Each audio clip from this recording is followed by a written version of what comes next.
In today's idea of the day, I'd like to talk a little bit about why I believe Apple is winning over the consumer market. And by consumer market, I'm not just talking about phones, because for what it's worth, that's already a given. Microsoft has already tried to enter the consumer mobile market, and they failed miserably, at least as far as phones are concerned.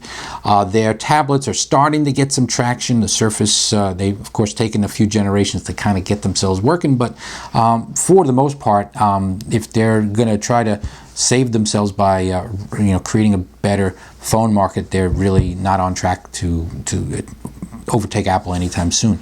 So the question is, how did this happen? How did Microsoft fall behind the eight ball on this one here? And the answer to this is how Apple did it, which was brilliant. In 2007, they released the first iPhone. And with the iPhone, the second wave of iPhone came out with the App Store. And that may sound insignificant, but it was the most revolutionary thing at the time. Now, as a software developer, I can't tell you how important it is for an app developer to be able to release an app, not have to go through distribution channels, not have to have it in retail stores or boxed, but simply have it appear in a competitive environment where people can purchase the app. Now, why was that important? Because overnight, hundreds of thousands of developers started to pop up writing apps for the now several million users who had iPhones looking for apps. And that translated to them eventually writing iPad apps, and then eventually writing Mac apps, because they all use the same programming environment and the same programming language. So all of a sudden there were apps all over the place, from developers just earning a decent living writing apps, whereas Microsoft never had such a thing. You really couldn't make a living writing custom Windows software. Well, actually, I have, but that's another story. But I mean a really comfortable living where you've got apps there in the hands of hundreds of thousands, if not millions of users. So with that, the app market for not only the iOS devices like the iPhone and iPad blew up, but so did the Mac app market.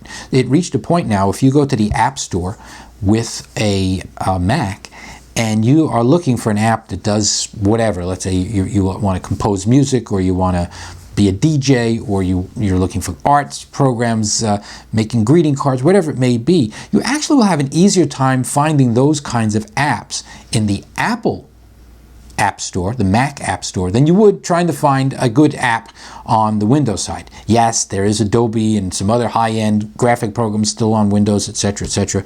But the reality of it is, it's still, it's not as plentiful as it used to be. There actually are more apps now on the Mac than there are in Windows.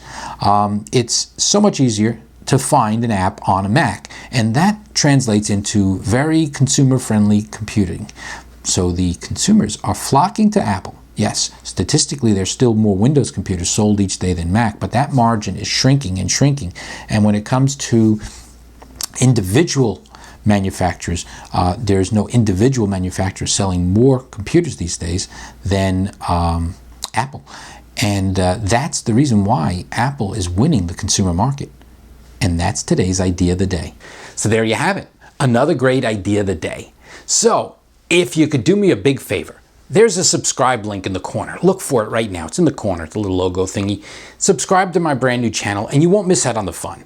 And I'll post a brand new idea every single day. And if you do, I promise you, some of them won't suck.